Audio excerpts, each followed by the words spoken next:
దెందులూరు నియోజకవర్గం మాజీ MLA rowdyism కూడా పరాకాష్ఠకి చేరిందని చెప్పొచ్చు. నిన్న చూస్తే కనుక ఎక్కడున్నట్టు వైఎస్ఆర్సీపీ శ్రేణులపై కాకుండా మాజీ ఎమ్మెల్యేకి సంబంధించినటువంటి డ్రైవర్ ఎత్తున్నారు, ఆయన మీద కూడా దాడికి చర్య పాల్పడ్డారు. దీనికి సంబంధించి మనతో మాట్లాడేందుకు దెందులూరు నియోజకవర్గం మాజీ ఎమ్మెల్యే కొట్టారు అబ్బాయి చదువుతున్నారు. సార్ చెప్పండి, ఏం చూస్తారు ఈ దాడుల సంస్కృతి మరొకసారి రిపీట్ చేస్తూ ఇలా నోటుకు వచ్చినట్టు పచ్చి బూతులు తిట్టడం ఏం చూస్తారు ఇలాంటి? ఈరోజు దెందులూరు నియోజకవర్గంలో ఎన్నికలు పూర్తయి ఇప్పటికి 9 నెలలు అవుతున్నప్పటికీ కూడా ఒక కక్షపూరితమైనటువంటి వాతావరణం ఇంకా ఇక్కడ కొనసాగుతూనే ఉంది. ఈ ఉదయం ఏ రోజు చూసినా ఎక్కడ చూసినా ఈ ప్రతిరోజు కూడా గొడవలకి కొట్లాట్లకే నిలయంగా మారుతూ ఉంది తప్ప ఎక్కడ కూడా వీళ్ళు అభివృద్ధి పైన సంక్షేమం పైన దృష్టి పెట్టేటువంటి ఆలోచన ఏమాత్రం కూడా ఈ నియోజకవర్గంలో జరగట్లేదు. ఇది మరి ఏ రాజ్యాంగమో నాకు అర్థం కావట్లేదు. ఇది రెడ్ బుక్ రాజ్యాంగమా లేకపోతే వేరే ఉన్న తెలుగుదేశం రాజ్యాంగం నాకు అర్థం కానటువంటి పరిస్థితి. ఎందుకంటే ఈరోజు నిన్న జరిగిన సంఘటన ఏంటి అసలు? పద్మావతి కళ్యాణ మండపం ఒట్లూరులో ఒక వివాహ వేడుకకు నేను హాజరు కావటం జరిగింది. ఆ వివాహ వేడుక నన్ను ఆహ్వానించారు, నేను అక్కడికి వెళ్ళటం జరిగింది. నాతో పాటుగా అనేక మంది పెద్దలు ఉన్నారు ఆ రోజు అక్కడ. నేను ముందుగా వివాహానికి వెళ్ళాను, దిగి పైకి వెళ్ళి వధువులను ఆస్వాదించి నేను కిందకి రావటం జరిగింది. అక్కడ ఉన్నటువంటి మా నాయకులతో మాట్లాడుతూ ఉన్నాం. అదే సమయంలో ప్రభాకర్ రావటం, అక్కడి నుంచి వెళ్ళి అతని కారు ఎక్కడం, వెళ్ళిపోయే ప్రయత్నం. అసలు నేను ముందు వచ్చాను, నా కారు చాలా పక్కకు పెట్టుంది. అతను 2 కార్లకే వెళ్ళడానికి ఎటువంటి ఇబ్బంది కూడా లేదు. కేవలం అక్కడికి వచ్చినప్పుడు మమ్మల్ని చూసి ఓర్వలేక, అంటే తాగిన మైకంలో, అంటే అసలు అతని యొక్క ప్రవర్తన, అతని యొక్క భాష నేను చెప్పాల్సినటువంటి అవసరం లేదు. చిన్న వీడియోలో మీరే చూస్తాం జరిగింది.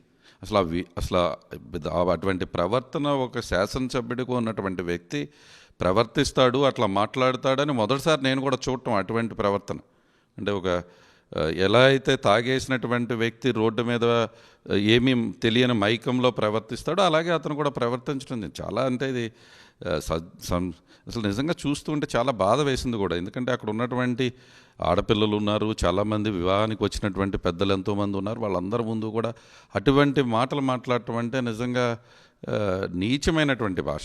అంటే కొంచెం శాంపులే అక్కడ రిలీజ్ అయినట్టుంది. తర్వాత కూడా ఒక కర్ర ఏదో తీసుకుని తన కారులో నుంచి రాడ్డో తీసుకుని ఆల్మోస్ట్ 4 మా కార్యకర్తలను కొట్టడం మీరే చూసారా వీడియోలో. ఏ విధంగా మా డ్రైవర్ గారిని ఏ విధంగా అతను మాట్లాడినటువంటి భాష, ఇది కరెక్టా అని అడుగుతున్నా. ఈరోజు ప్రభుత్వం కూడా ఆలోచించాల్సినటువంటి అవసరం ఉంది.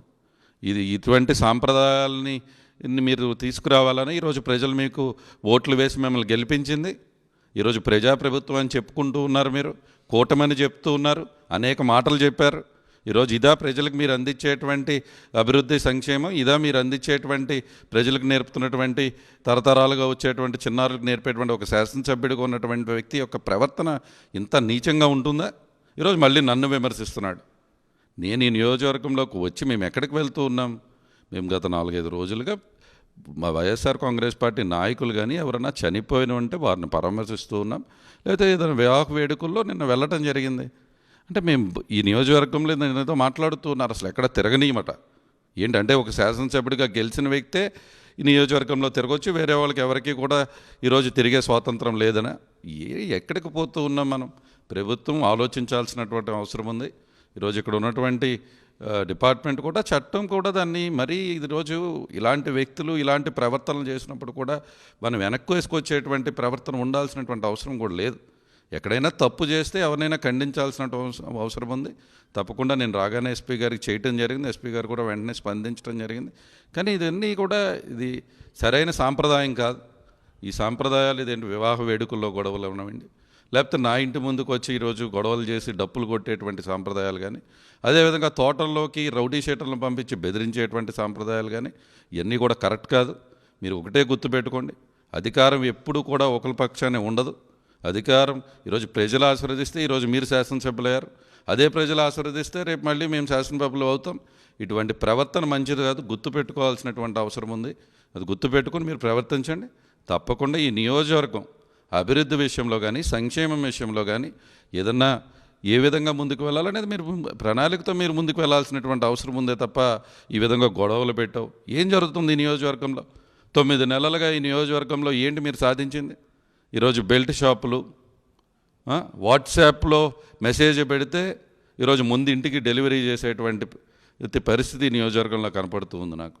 ఈరోజు ఎక్కడ పడితే అక్కడ ఇసుక మాఫియా, ఎక్కడ పడితే అక్కడ ఈరోజు వెళ్ళి పొలాలను ఆక్యుపై చేసేటువంటి పరిస్థితి, ఈరోజు ఎక్కడ పడితే అక్కడ ఈరోజు మీరు చేస్తున్నటువంటి ప్రవర్తన, ప్రతి ఒక్కరిని కూడా మీరు అసలు ఆ విధమైన బూతులు ఎలా వస్తాయో నాకు అర్థం కాదు.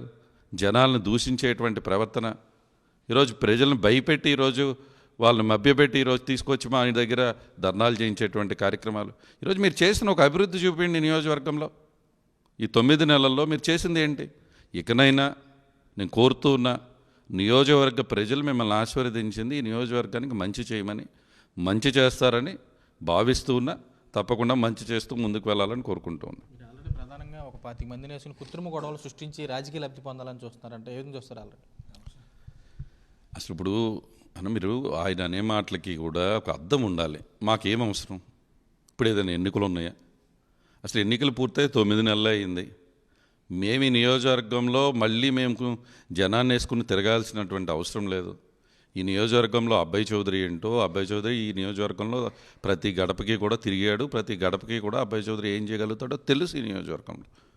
ఈరోజు నేను స్టామినా నిరూపించుకోవాల్సినటువంటి అవసరం కూడా లేదు.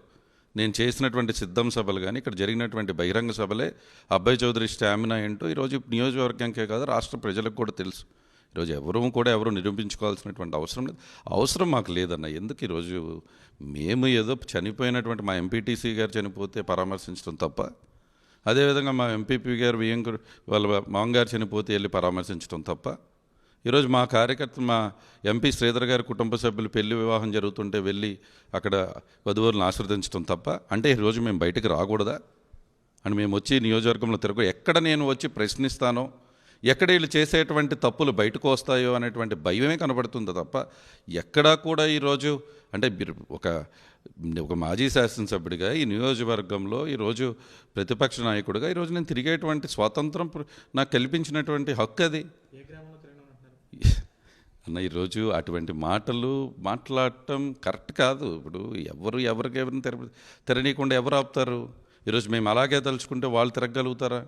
ఇవన్నీ కరెక్ట్ కాదన్న. వాళ్ళు మేము పదవిలో ఉన్నామని చెప్పి వాళ్ళు తిరగకూడదని, వాళ్ళు పదవిలో ఉన్నప్పుడు మేము తిరగకూడదని, వాళ్ళు పదవిలో ఉన్నప్పుడు వచ్చి ఈరోజు పొలాలు ఆక్యుపై చేయటాలు కానీ లేకపోతే ఇళ్ళ ముందు, దిస్ ఇస్ నాట్ మంచి సాంప్రదాయం కాదు.